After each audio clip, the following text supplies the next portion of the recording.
making Dan nervous. Welcome back, everybody, to Brown Bag Bets. Powered by BETSPERTS, we are your daily dose of quick hit handicapping and sports betting picks. I'm Alex Christenson, and joining me as always, feeling good, bobbing and weaving. He's excited, Mr. Andy Molitor. My first question, it's Thursday. There's no football. What are you doing tonight? Here's the beauty of golf in Hawaii. I'm going to watch golf.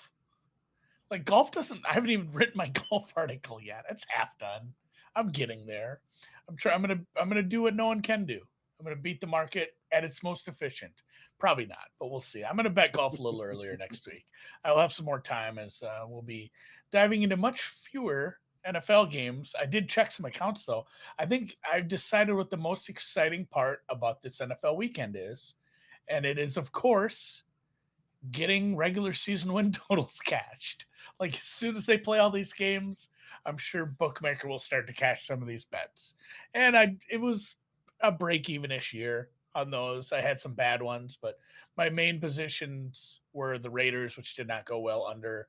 But I was pretty hefty on under 8.5 on my Washington football team. That one felt pretty good to get home after they got a little squirrely mid-season. So yeah, the best part of the football weekend is just catching some season-long totals, because this weekend stinks. If you listened to the deep dive or paid attention last night, like, there were a ton of games. It's like, hey, the Bears and the Vikings play, and both their coaches are going to get fired after the game. Like, the fuck is going to go on in that one? I don't know. So, but it was. I love the future sweats. I was going to ask you, and we have NBA further down. Maybe there's an NBA game I could take in. It looks like Clippers Phoenix late. If I stay up, that would be a good one to watch. Is there a decent early game? Let's Celtics look at Knicks, right? Right, exactly. Celtics Knicks will be on. That'll almost certainly be the TNT game. There's finally NBA on TNT. We finally get to watch these games, Andy. But we'll get to that in a little bit. We got some fuzzy balls first. Yeah, let's go to the fuzzy balls. We got tennis in Australia. As Brett pointed out, you can watch golf, you can watch tennis. There's basketball on. NFL. We don't need no stinking NFL.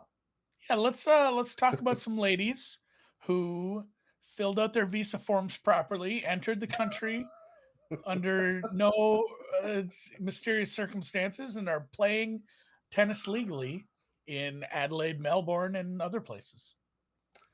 Yeah, I guess we'll touch on Mr. Novak's. You guys talked about him a little bit, I think, on the deep dive. Yeah. I mean, who knows what's going to go on? My favorite part is it's at some point yesterday, there were two camps of people that felt very strongly both that Novak Djokovic would never be allowed in Australia for 3 years, and then other people that thought he could fly back to Serbia, fill out the paperwork, go back, and be cool in like 6 hours. So I love all this stuff. This is great. I hope it goes on forever. Yeah, the one camp is like, it's like the DMV thing where you get to the front of the line and they're like, "Oh, you filled out the wrong paperwork. Go get the form 32C, not 32D." Getting back in the line, like, it seems plausible. I don't know what to believe at this point, but yeah, we do have some actionable bets from you for tonight. Yeah, when do they roughly? And again, I think I touched on it yesterday. Roughly 7 o'clock Eastern. Things get underway down under. Okay. Let me see. We're down to a few enough matches where we're finally starting to get some of these order of plays a little bit earlier. The first match here, we've got Adelaide. This is Iga Swiatek. Now, to be clear, you still have your parlay open with her. She won that match yesterday. Rybakina to close out that parlay plays tonight. That'll be the first match at 7:30 if you want to watch that. Iga Swiatek will be while we're probably sleeping. It's 3:30 in the morning Eastern, so if you're up late on the West Coast, maybe you'll see it. Maybe some of these matches go a little bit longer, and I'll catch it real early if I get up early enough. But Iga Swiatek, minus 120 here, minus 125, going against Victoria Azarenka. Azarenka, historically one of the better WTA players, but someone who continues to age and struggle to find time, I think, to kind of do the physical upkeep and practice that she really needs to keep her game in tip-top shape. Swiatek is playing great tennis this week. It's just spectacular how well she's looked, and it continues to kind of be underrated. She had a good season last year, but I don't think it was the season everyone expected. And it looks like she's been bumped down here in the power rankings for whatever reason. So can we continue to kind of whack her at some of these shorter prices? We'll see how quickly the books can update again. I'll play Iga there. Anything minus 140 or better, honestly, looks good to me. Melbourne 1. Now, again, I love these names. This is the best. This one will be about 8:15, 8:30 at night, East Coast time. Victoria Golubic playing Simona Halep. Simona Halep working her way back from some injuries, always kind of struggles. She's had some issues with her Achilles in the past. She generally struggles with back injuries. Those are not two things you really want as someone that's getting a little bit older in a very physically taxing sport. But when she's in good shape, she's played well this week. But Golubic has a strong serve. These generally tend to be quicker surfaces. I have this total myself at 20 and a half. So anything 20 or lower looks great to me. Again, you can find some 19 and a halves out there, which is what I grabbed. And then we've got two spreads here. Feel free to parlay these money lines together. This was a case where, I kind of like the money lines, but I see a little more value in the spreads. This is Melbourne 2. The first one here, Anisimova, that'll actually start at 7 o'clock at night. Anisimova minus 3 games. Again, another young player, as I've mentioned earlier in the week, working back from just, one of the most adverse-filled seasons that anybody could have. Personally, professionally, just an awful season, but it's just been on fire the last couple of weeks, working her way back into the form where, there were whispers of her being, a top 10, top 15 player maybe someday. So I really like her in this spot against Begu, kind of a tour veteran, someone who grinds out some of these smaller events, but, should be outclassed today. So Anisimova minus 3. And then later in the night, this one looks like it'll be a couple hours after that. That's actually the next match. 2 matches after Anisimova. So about 10 o'clock, 9:30, 10 o'clock at night. Again, it's all up in the air. They just kind of play one after the other. Clara Towson, a young player, just someone, again, one of these teenagers that the WTA is so lucky to have that are just going to continue to get better and better. She plays against Alexandra Sasnovich. Sasnovich got the better of us the other day, but, going to continue to go against her, especially against some of these players who, have a chance to really blow her out. She generally struggles against, some of the better players. Towson, this was a great stat from her buddy Brett there in the chat. He told me this yesterday. She made the finals in half of her in hard court events last year, which is pretty phenomenal. I mean, that's just something you never really think of, not only the volume, but the general success. I think we're going to see a lot of her this year. I think this, in a couple months, this would be a line where we're looking at like a -5, maybe even a -5.5. So like Towson here, -4. And I think that's it. That's enough tennis for now. We need Little Waz. I'm going to call her Little Waz. Oh, man, did my camera do something stupid? You're stuck in the snow there. Snow All in right, Minnesota. I'm back. Little Waz, as we call her. Nobody calls her that. Is there any other Danish player you can think of? No. I can't even think of a Danish person. Hans Christian Danish? Andersen? Is he German? Famous That was the Brothers Grimm. Danes. The Danes. Beowulf? Lucas Graham? Viggo Mortensen. He's Danish. Viggo Mortensen. There we go. Brigitte Nielsen. We should have gotten that one. Oh, yeah. Ericsson, the guy who had that health scare at the Euros. I didn't want to bring that up. I bet on that match. I bet on every match. I really, really did enjoy a bunch of Denmark. I really did enjoy the Euros. They should do that every year. That was fun. College basketball. Here's the beauty of this: is when I bet way too many games, and I have shit to do at work and things to do in my personal life, and the deep dive to perform on. You're a busy man. I'm a busy man. I just don't pay attention to any of the scores. I don't so much as pull up box scores. I don't really go look at them. I just, at the end of the night, I go look at the accounts. I pull up honestly, the BETSPERTS app does something where it says, what is my record today? And at one point I clicked on it and I was 4-2. And I said, well, that's good. I said, I'll check it again at the end of the night. I had a nice night. I think one game got canceled and then I lost 3 other ones, but it was a winning day. And there's a decent schedule today, despite, again, a bunch of games being postponed, a bunch of games getting moved back. There's still a lot of games today, and I bet 8. They added one. They added one for you guys this afternoon. I don't know if you're going to be able to find this on TV a lot. I guess it's on the WCC network. Yeah, I'll get to that one in a second. I guess I'll start at the top and we'll move fast again. But Arkansas Little Rock, UL Monroe under. This is a spot where Arkansas Little Rock's offense is pretty bad. 2 bad defenses. I just don't think Monroe's offense is, good enough to drop 90 on their ass or something. And it might end up being one of those where we end up with a Monroe blowout. kind of hoping. I know some people played Little Rock. I don't know if I trust that number. I was pretty off. I was pretty on the side. I've seen some people on the opposite side of me on this one as well, and I guess I get it. This number is very high in Nebraska, Omaha, North Dakota. This total is 148.5 for a reason. There's a really, really, really, really bad offense down there in Omaha, but North Dakota stinks as well. These are two really, really horrid offenses. I have this modeled out in the lower 140s, 148.5 on the under for me there. Arkansas State +5, the Reds Wolves of Jonesboro. This is a nice offense. They turn the ball over too much, but at the same time, I think we can get that straightened out because just historical data, I guess, kind of looking at them from last year, it wasn't this bad. The turnover rate is high, but it's against a bit of a lower strength of schedule, which is the thing that scares me for this. But man, do I not like Louisiana's offense.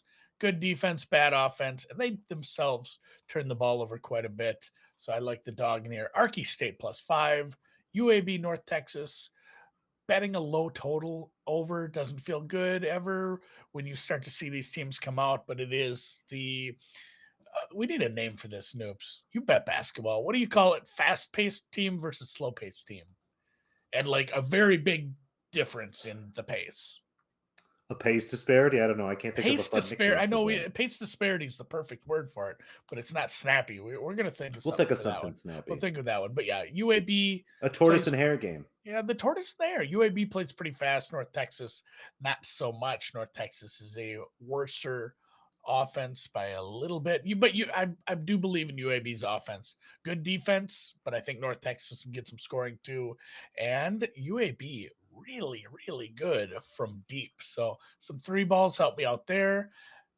Southern Miss UTSA under 136.5, kind of based a little bit on the offenses, very, very bad offenses on both sides. Not a lot more to say there. St. Thomas, I make a favorite. I've bet on St. Thomas a couple times. They're getting 4.5 points. I like the over here as well.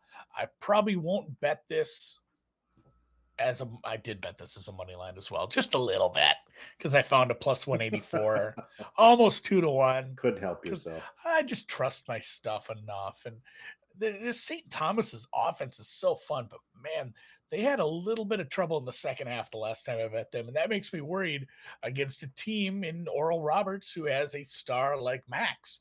If you remember this team beating, a 2 seed last year, you remember the star player Max Abmas. I'm not sure if I ever say his name right, but he was electric in the tournament for like 2 or 3 games, and we had a fun little Cinderella. He's still there.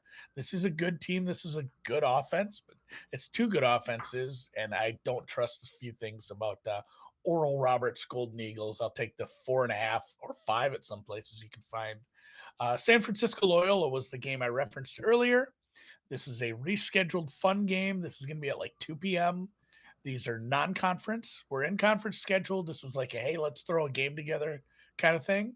The Dons and Loyola are very good mid-major teams. In fact, probably both. I don't follow the AP rankings. If you, they might Loyola might be ranked. Like that's how much I follow the AP rankings because I don't give a shit about those numbers. But both teams in my top 30. So this is going to be a really fun one. And I have this over 130. Just Loyola's offense is stellar. I know San Francisco's defense can be great. As our friend Brinks pointed out in the chat, they can be great against the three. If that happens, I'm dead meat because I need Loyola making their threes. They're a top 5 3-point shooting team in the country. If that happens and we get a fun one, I think we can end up with like a barn burner like yesterday. Low total goes over by like 25 points, like Houston. That's kind of the same kind of modeling I have on this one. And then finally, producer Dan's home school here. He's wearing a Central Connecticut shirt as we speak. He showed me. C squared. C squared, Sacred Heart, Central Connecticut, the fighting Blue Devils in New Britain. And again, it's a really, really shitty team. These are two really bad teams. Sometimes I worry a little more about how bad the defenses are when I take the under, but I do see quite a few turnovers from both teams, quite a few empty possessions, and Central Connecticut cannot get an offensive rebound to save their life. So I have this in the upper 130s, under 142.5 there. I can dig it. Look at all that. Just a And few then, yeah, things for the people today. yeah, see if you can one up me with 9 bets in the NBA. Maybe if I tried. I can see inside. And I will say, I'll circle back real quick. There was a question in the chat. Somebody asked about the Barty Kennan match. Oh, I saw Kennan's that. been winning matches, but it's just been a kind of a struggle for her. Barty's much better. I'm looking at a spread of 4.5. The total's at 20.5. Maybe you could use Barty as like a parlay piece at minus 315. I'm seeing. I'd probably have it closer to minus 400, but hard to say this early in the season. I would probably skip over that one. I don't know if Sophia Kennan's back, but as Andy said, there's basketball, and if I wanted to get to 9 picks, I would have to take a spread in every game, a total in every game, and then find one more, whether it be a money line, a player prop, something like that. But not going to happen. Celtics Knicks, that'll be the TNT game tonight. Knicks at home, small underdogs. Looks like both teams are fully healthy here. Should be a fun game. Happy to watch it. Kind of thought about maybe an under there, but the offenses for both teams have been sporadically pretty good. So again, just 207.5, show a little bit of value in the under, pass there. Pistons, Grizzlies, Grizzlies should beat the pants off this Pistons team, but the Pistons have been playing better as of late. Maybe they can keep it close. Tough game there. Clippers Suns, as Andy said, will be the nightcap. The Suns land a bunch of points. Clippers taking a little bit of money here early, but a move from 12 down to 10.5 isn't kind of a huge thing. We'll see if the Suns maybe rest some players here tonight. Either way, they should win comfortably. That said, there is a spot I do like. The Golden State Warriors coming off a game last night. Steph Curry a little bit dinged up. There's a couple guys that played last night that they'll probably give off tonight. Some of the guys like maybe Otto Porter Jr., they expected to come back, might not be able to play. The New Orleans Pelicans at home, finally healthy, finally have shipped Zion Williamson to Portland, so he's not around tricking people, I guess, into eating cheeseburgers and stuff. Who knows? They've got him away. He's out of sight, out of mind. And the Pelicans have been a really solid team when they're healthy. Brandon Ingram's a very good player. Jonas Valanciunas is one of the few big men every night that can put up a bunch of points in a highly efficient manner. It's just been a great team for them. And I think this is a spot where you catch Golden State, they're limping. There's a great chance that they might even just rest Curry if he's not out already. I think that we're going to see just a depleted Warriors team here, not really too interested in this game. So Pelicans +3, I grabbed that earlier, seeing 2.5, that's fine. If it gets to 2, maybe just grab the money line at plus something like that. But I like the Pelicans +2 or +115 or better, probably on the money line. I dig that. Yeah, they need to get him to fat camp. Like, it's not great. I don't know how you a man of that size, like, not only just he's so big, like you can't put weight on that foot, but how do you drop some pounds and get back in shape if you can't put weight on your foot? Get Or him in if the your pool, camera doesn't maybe. work. I don't know. Yeah, maybe drink more green tea, eat more salads. Underwater, yeah, a lot of it probably is diet. I don't know. Who knows? Some underwater aerobics or something, I guess. It's too much Mountain Dew in those Mountain Dew commercials. Maybe that's what it is. All those hours sitting, you're picking up those soda calories. Who knows? But I hope he gets better again. Like you said, being someone, I was worried when he was drafted, he was too big, and he continues to get bigger. You see in the NBA, these really, really big players either have a short career span or kind of never get off the ground at all. I mean, even someone like Yao Ming, who did everything he could to kind of stay in the right shape, still had maybe an 8-year career. Again, Zion's not that tall, but just from like his just pure mass. I mean, hopefully he can figure it out, but it's really tough having a foot injury and trying to keep weight off. So good luck to him. I hope there's something in Portland that he can find to do for him. Yeah, the dream of 290 lives in Portland. Remember when he ripped through his shoe in college? Do you remember that clip? Where he yes, cut? I do. Destroyed it. And his shoe just like that should have been the red flag. I'm like, oh my god, I've never seen a shoe disintegrate around a person's I have to foot go back like and find a video because you're right. Like it was a joke shoe almost. Like you see the rip away pants. It's like they gave him a rip away shoe as a joke. Like the whole thing just yeah. That many stitches aren't meant to rip like that. So, all right. Tournament of Champions. I'm still kind of working on that. I'm ordering some shawarma right now, so I have some food to kind of like get my brain right. I did make one bet. I pulled the trigger as this has got bet. It so an outright bet doesn't get bet the other way unless somebody actually does have a two-way market and someone's betting minus whatever 2,500 against it. But Bryson 11-1, I kind of like. I hit some numbers. It's a short field. It's tough to really judge. It's like, hey, you run all your numbers on this stuff. It's like, hey, everybody's good except KH Lee and Kisner, I guess. There's all the champions from last year. If you don't know what's going on, this is the Tournament of Champions. We talked about it yesterday. All the players who won tournaments last year here, so they're all very good. It's very tough to discern. I haven't seen a ton of movement in a lot of the head-to-head lines. I'm looking at that. I'm going to make a few bets into that. Like I said, I'll put that in a quick article here, probably before noon Central. And yeah, it's Bryson for me because we've talked about the fairways are wide open. Driving distance is an advantage. It's a par 73, which means it plays like a par 7, a par 60 for him, I guess, or however that joke goes from when he was talking about beating Augusta so bad and didn't work. This course actually does line up nice for a bomber, but also, a missing part of it is, and people, picture Bryson in the long drive contest, Bryson hitting it over the lake, cutting the corner. Bryson is also a really, really good putter. Like, he is exceptional. And this is a place that has big ass greens. So your second shot, always important. It's nice to get it close, but he's not going to miss greens. And he doesn't three putt a ton. So he's going to be scoring because he's going to have easy second shots into big greens. And he's a good putter. He'll be there. Like, it's not a big number, but I'm going to tickle some Bryson. Were you surprised to see that Ram wasn't like the favorite? I was poking around a few places. It looks like Justin Thomas now, actually, at most places, just a touch ahead of Ram. I thought we were at the point where Ram was kind of number one every week.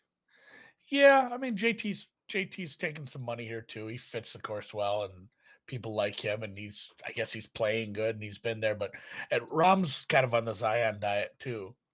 Like that, he's getting the dad bod pretty hard. I shouldn't talk, but I'm not sure. I'm in golf shape. And Rom's very very good.